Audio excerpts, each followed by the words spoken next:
have our candidate number 12, Ethel Huba.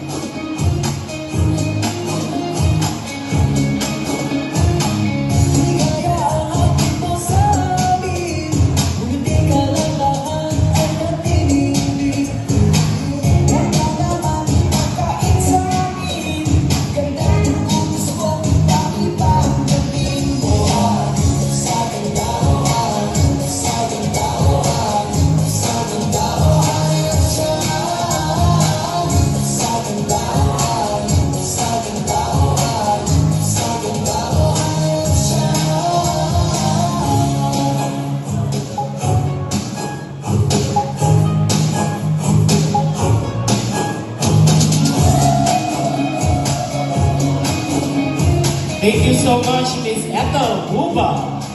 And now we have our summer survey candidate number 13, Bianca Uman.